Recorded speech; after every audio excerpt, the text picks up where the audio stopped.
नमस्कार, राम राम। बहुत स्वागत आपका। देख रहे हैं आप इंडिया न्यूज हरियाणा। मैं हूं आपके साथ लीचवी रॉय। बुलेटिन का करेंगे आगाज और दिखाएंगे आपको वेदर रिपोर्ट। हरियाणा में मौसम ने एक बार फिर से करवट ले ली है। पश्चिमी विक्षोभ वेस्टर्न डिस्टर्बेंस के चलते पूरे प्रदेश में बूंदाबांदी और बारिश का दौर शुरू हो गया है। मौसम विभाग के अनुसार आज राज्य के 16 जिलों में गरज चमक के साथ तेज हवाएं चलने और हल्की से मध्य बारिश होने की संभावना है। विभाग ने लोगों को सतर्क रहने की सलाह दी है। अगले 2 से 3 दिन ऐसा ही मौसम बना रहेगा। प्रदेश के औसत अधिकतम तापमान में बुधवार के मुकाबले गुरुवार को 0.6 डिग्री सेल्सियस की बढ़ोतरी दर्ज की गई है। हालांकि तापमान अभी सामान्य के आसपास ही बना हुआ है और प्रदेश का सबसे अधिक तापमान जो है मैक्सिमम टेम्परेचर वो रोहतक में 43.1 डिग्री सेल्सियस रिकॉर्ड किया गया है।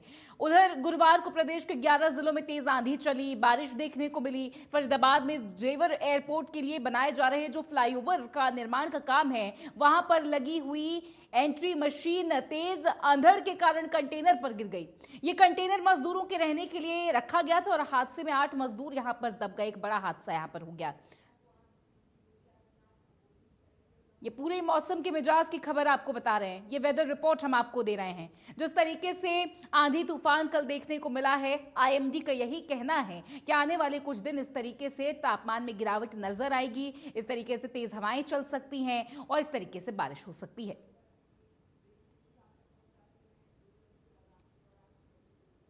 तो ये वेस्टर्न डिस्टर्बेंस की वजह से हो रहा है। पश्चिमी विक्षोभ की वजह से ये पूरे मौसम ने यू टर्न ले लिया है।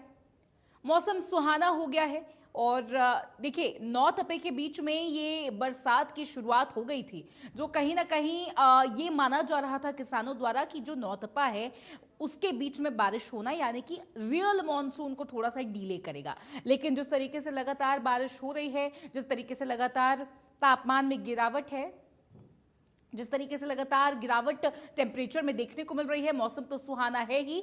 और लेकिन जिस तरीके से दिल्ली एनसीआर की तरफ भी, हरियाणा के भी कुछ एरियाज में भीषण आंधी कल देखने को मिली है, जिस तरीके से लगातार यहां पर तेज हवाएं चल रही थी तो काफी नुकसान भी लोगों का हुआ है। लेकिन जो हीट वेव से छुटकारा लोगों को मिला और जो राहत यहां पर सूरज की तेज तपिश से मिली है वो कहीं ना कहीं लोगों को खुश करता भी नजर आया है।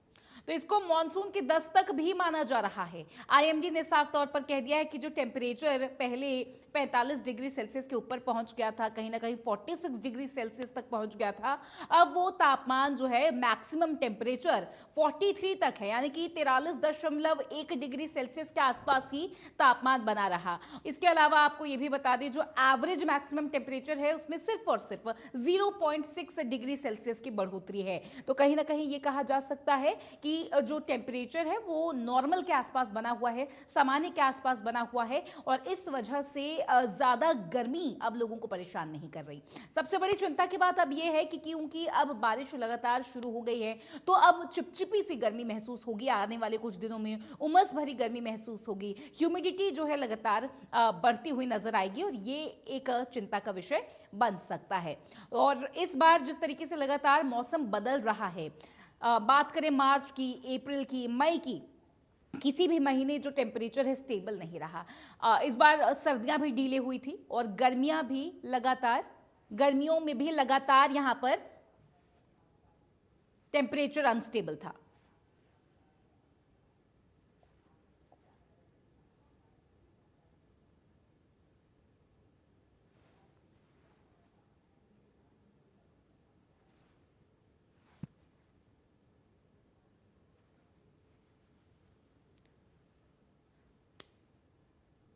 हमारे साथ हमारे ऑन ग्राउंड रिपोर्टर्स जुड़ रहे हैं।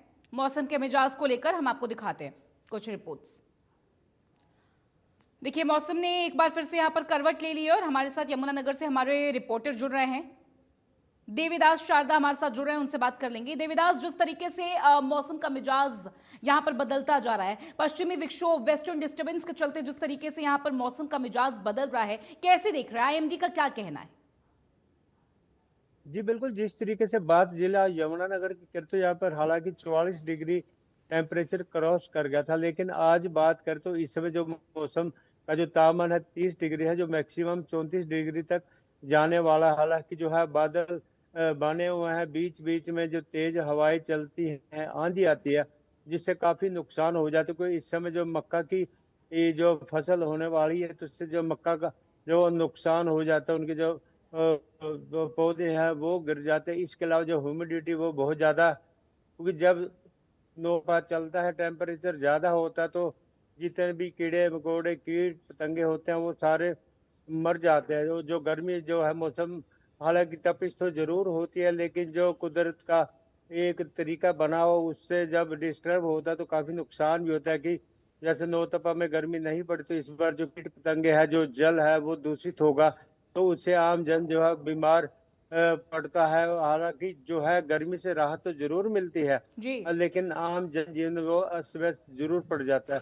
इसके अलावा बात करें जिस तरीके से तेज हवा चल रही है, तो उससे काफी नुकसान है। हालांकि यदि बरसात हो जाती है, उससे कोई नुकसान इस समय नहीं है, क्योंकि फसलों को भी फायदा है और जो वातावरण वो भी ठीक हो सकता है। तापमान जिस तरीके से गिर रहा है, हालांकि ये जो बात करें तो टेम्परेचर यदि बढ़ता है तो उसका फायदा होने वाला है। और यदि बरसातों की बात करें तो जो बरसातों का ऐसा अनुमान लगाया जा रहा है कि 30 जून तक बरसातें आ सकती, क्योंकि जिस तरीके से मानसून केरल में 4 दिन लेट है, 25 जून तक जो है हरियाणा में मानसून आ जाता है। तो इस बार ऐसा अनुमान है 30 जून तक है जो बरसात होने वाली है। जी तो जिस तरीके से यहाँ पर नौतपे के बीच में बरसात की शुरुआत हो गई थी, तो एक बड़ा नुकसान तो देखने को मिला, लेकिन जो हीट वेव से छुटकारा लोगों को मिला है, जो सूरज की तपिश से लोगों को थोड़ी सी राहत मिल गई है, क्या ये कहा जा सकता है कि मानसून ने थोड़ा पहले ही इस बार दस्तक दे दिया, या फिर ये कहें कि नौतपे में बारिश हुई है तो मानसून डिले हो जाएगा इस बार? जी बिल्कुल, मानसून तो 4 दिन ऑलरेडी ही डिले हो रहा है, क्योंकि जिस तरीके से बरसात आ रही है, आंधी तूफान आ रहे हैं, उससे पेड़ है उनका नुकसान हो रहा है, बिजली की तारें हैं वो नुकसान हो जाती हैं। जब भी आंधी आती है तो मौसम डिस्टर्ब जरूर होता है। जैसे बादल आते कई बार वो बरसात नहीं कर पाते और वो उड़ जाते हैं, वो आगे से आगे फिर वो कमजोर हो जाते हैं, जितना पानी धरती को मिलना चाहिए वो मिल पाता। जी ठीक है देवीदास, लौटूंगी मैं आपके पास मौसम के मिजाज की और जानकारी लेने के लिए। तो देखिए, लगातार इस तरीके की खबरें मिल रही हैं, जिस तरीके से नौतपे के बीच में ये बारिश शुरू हुई है, एक बार फिर से वेस्टर्न डिस्टर्बेंस के चलते टेम्परेचर में कहीं ना कहीं इंस्टेबिलिटी है। जब गर्मी का पीक आर आना शुरू हुआ, जब पीक टाइम आना शुरू हुआ, तो अब देखिए आंधी तूफान की शुरुआत हो गई है। और जब मई में भी गर्मी चल रही थी तो बीच में ओलावृष्टि होने लग गई थी, बारिश होने लग गई थी, और ये सभी चीजें जो है वेस्टर्न डिस्टर्बेंस की वजह से, साइक्लोनिक सर्कुलेशन के वजह से यहां पर हो रहा था। और अब जिस तरीके से नौतपे के बाद बारिश की शुरुआत हो चुकी है, कहा यह जा सकता है कि मॉनसून की तैयारी पहले से ही करनी पड़ेगी। सूरज की तपिश से लोगों को थोड़ा सा राहत मिल चुकी है, थोड़ा सा छुटकारा मिल चुका है। इसके अलावा लोगों को हीट वेव से जो परेशानी हो रही थी, कहीं ना कहीं एक तरीके से लोगों को आराम मिल गया है। और हमारे साथ जुड़ रहे हैं हमारे सहयोगी पलवल से ऋषि भारद्वाज, उनसे बात करेंगे। ऋषि, जिस तरीके से मौसम का मिजाज बदलता जा रहा है, पश्चिमी विक्षोभ, वेस्टर्न डिस्टर्बेंस लगातार अब टेम्परेचर को स्टेबल नहीं रहने दे रहा, कहीं ना कहीं माना जा सकता है कि ये मानसून की शुरुआत है, या फिर इसके बाद उमस वाली गर्मी लोगों को परेशान करेगी? जी बिल्कुल, जो मैं बताना चाहूंगा, जिस तरह से ये बेमौसमी अभी बारिश है, अभी जो मतलब मानसून आना चाहिए, अभी मानसून यहाँ पर नहीं पहुंचा है, बेमौसमी बारिश है। लेकिन इससे कहीं ना कहीं लोगों को जहाँ गर्मी से राहत मिली, क्योंकि तपिश गर्मी पड़ रही थी और लोग बड़े परेशान थे, तो उसी की वजह से जैसे बारिश हुई है तो मौसम सुहावना हुआ है, लोगों को गर्मी से राहत मिली है। लेकिन जिस तरह से कल शाम के समय जो पलवल जिले में आंधी और तूफान आया और उसके बाद बारिश आई, तो पूरे पलवल शहर को जलमग्न कर दिया। और इस बारिश ने जो नगर परिषद के दावों की पोल खोल कर रख दी है, क्योंकि पूरे शहर के अंदर, पलवल शहर के अंदर जहां भी नजर घुमाए जाए तो वहां पर पूरा पानी, कई फुट नेशनल हाईवे हो, लिंक रोड हो, कॉलोनी हो, सभी पर बारिश का पानी जमा हुआ था। और खासकर जो बिजली के जो तूफान में बिजली के सैकड़ों खंभे टूटे हैं, और जो हाई टेंशन जो तार हैं, जो केबल है, जो 220 केवी के जो बड़े बड़े टावर हैं, वो भी तूफान से टूटे हैं पलवल जिले में।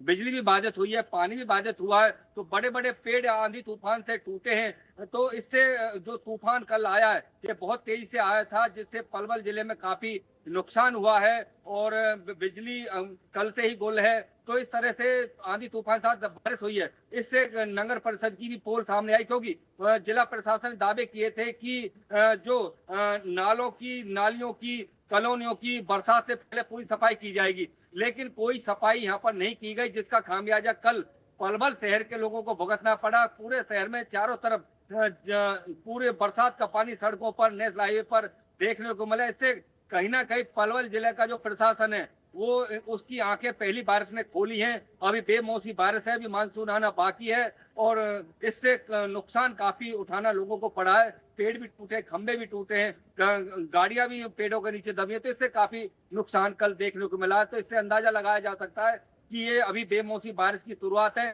जिला प्रशासन को अलर्ट होना पड़ेगा। शहर में नालों की, नालियों की, जहां भी ये रुके हुए सीवर है उनकी सभी की सफाई करानी होगी, ताकि लोगों को बरसात के पानी सड़कों पर जमा हो जाता है उससे राहत मिल सके और आवागमन सुगम शहर में हो सके। कहीं ना कहीं बिजली आपूर्ति भी तो यहाँ पर ठप हुई होगी। जी बिल्कुल, बड़े बड़े मैं आपको बताना चाहूंगा कि 80 से 90 बिजली के पोल इस तूफान में टूटे हैं और 200 केवी के जो बड़े टावर हैं जो बिजली के वो भी टूटे हैं। तो काफी बाधित बिजली हुई है, तो इससे लोगों को बिजली नहीं मिल पाई है। कल से जो बिजली विभाग है वो कर्मचारी काम में लगे हुए हैं, लेकिन पानी भी नहीं मिल पाया है, क्योंकि जब बिजली होगी तभी लोगों को पानी मिल पाएगा। तो कहीं ना कहीं लोगों को कल के तूफान से काफी नुकसान उठाना पड़ा है। जी ठीक है ऋषि देवीदास, बहुत शुक्रिया आप दोनों का है तमाम जानकारी और इस पूरी बातचीत के लिए। तो देखिए हमारे ऑन ग्राउंड रिपोर्टर्स हमारे साथ लगातार जुड़ते जा रहे हैं, मौसम के मिजाज को लेकर जानकारी दे रहे हैं और आईएमडी की रिपोर्ट भी यही कह रही है कि आने वाले कुछ दिन इस तरीके से आंधी बारिश ही लगातार चलती रहेगी और तापमान जो है इसमें गिरावट भी दर्ज की जाएगी और कहीं ना कहीं अब मौसम सुहाना भी हो रहा है। हालांकि थोड़ा सा बचने की ज़रूरत है, थोड़ा सावधान रहने की ज़रूरत है, क्योंकि कल जिस तरीके से आंधी आई एक बड़े पैमाने पर नुकसान भी हुआ है और बिजली आपूर्ति भी कुछ जगहों पर ठप हो गई थी, जलभराव जैसी समस्याएं भी हो गई थी। प्रशासन को तैयारी की जरूरत है।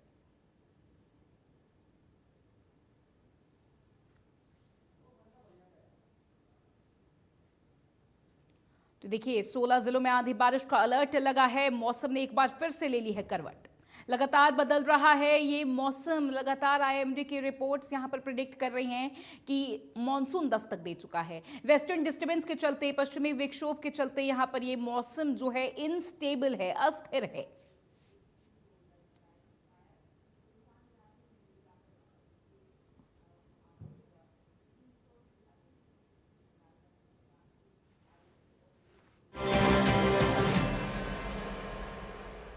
अब वक्त हो चला है बिग ब्रेकिंग का। कुरुक्षेत्र से बड़ी खबर आपको बता देते हैं। श्री कृष्ण आयुष विश्वविद्यालय में कार्यक्रम, जहां मुख्यमंत्री नायब सिंह सैनी करेंगे शिरकत। परीक्षा और बहुउद्देश्य सभागार का उद्घाटन करेंगे। महिला छात्रावास का भी शिलान्यास करेंगे प्रदेश के मुख्यमंत्री नायब सिंह सैनी। ये टीवी स्क्रीन पर आप डिटेल्स देख रहे हैं। परीक्षा और बहुउद्देश्य सभागार का उद्घाटन मुख्यमंत्री आज करते नजर आएंगे। महिला छात्रावास का भी शिलान्यास करेंगे सीएम। कुरुक्षेत्र से खबर, बड़ी जानकारी। श्री कृष्ण आयुष विश्वविद्यालय में ये कार्यक्रम है, महिला छात्रावास का उद्घाटन होगा। श्री कृष्ण आयुष विश्वविद्यालय में एक अहम कार्यक्रम में शिरकत करते हुए नजर आएंगे मुख्यमंत्री नायब सिंह सैनी। तो परीक्षा और बहुउद्देश्य सभागार का उद्घाटन करेंगे मुख्यमंत्री। महिला छात्रावास का भी शिलान्यास करेंगे सीएम सैनी।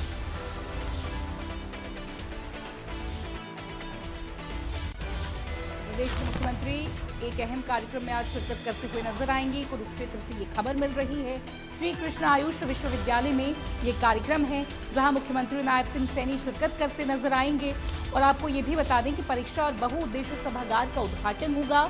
महिला छात्रावास की भी शुरुआत होगी। महिला छात्रावास का भी शिलान्यास सीएम सैनी करते हुए नजर आएंगे।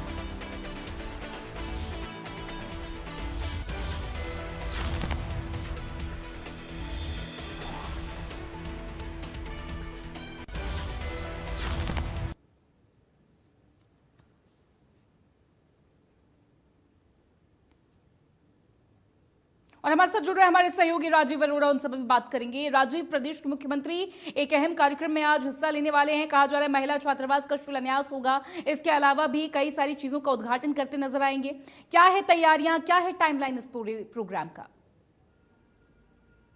जी बिल्कुल, देखिए लक्ष्मी, श्री कृष्ण आयुष विश्वविद्यालय जो कि हरियाणा की एकमात्र आयुष यूनिवर्सिटी है कुरुक्षेत्र में, यहाँ पर जो है 9 करोड़ की लागत से बनने वाले परीक्षा व मल्टीपर्पज ऑडिटोरियम का लोकार्पण मुख्यमंत्री द्वारा किया जाएगा। 8 करोड़ की लागत से बनने वाले महिला छात्रावास का शिलान्यास भी जो है वो मुख्यमंत्री द्वारा किया जाएगा। और आज जो है विश्व पर्यावरण दिवस है, विश्वविद्यालय परिसर में जो है वृक्षारोपण कर पर्यावरण का संदेश भी जो है मुख्यमंत्री व जो अन्य विशिष्ट अतिथियों द्वारा दिया जाएगा। मुख्यमंत्री के साथ साथ आयुष मंत्री जो है आरती राव, उसके अलावा सांसद नवीन जिंदल, पूर्व राज्य मंत्री सुभाष श्रीवास्तव, ये विशिष्ट अतिथि के तौर पर जो है इन कार्यक्रमों में शिरकत करेंगे और मुख्यमंत्री के साथ रहेंगे।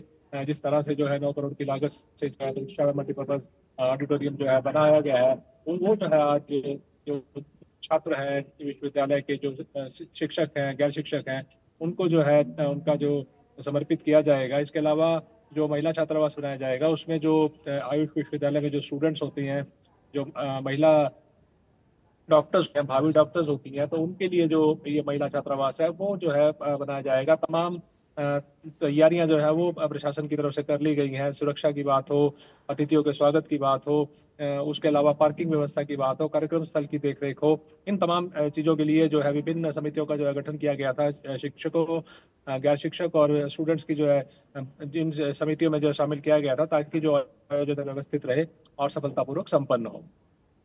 ठीक है राजीव, बहुत शुक्रिया आपका तमाम जानकारी और इस पूरी बातचीत के लिए। आगे बढ़ते हैं खबरों में और आपको बता दें, विश्व पर्यावरण दिवस पर शुभकामनाएं दी गई हैं। सीएम नायब सिंह सैनी ने दी है शुभकामनाएं। कहा, पृथ्वी को हरा भरा और सुंदर बनाने का संकल्प लें, पर्यावरण संरक्षण में अपना योगदान देना चाहिए।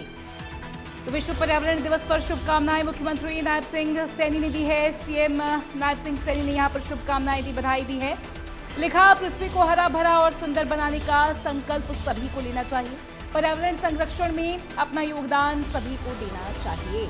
और ये विश्व पर्यावरण दिवस को लेकर प्रदेश के मुख्यमंत्री ने अपनी बात रखी है और ये पोस्ट हम आपको दिखा देते हैं। सोशल मीडिया प्लेटफॉर्म एक्स पर उन्होंने ये ट्वीट पोस्ट किया है, एक ग्राफिक अपलोड किया है। सीएम नायब सैनी ने दी है शुभकामनाएं और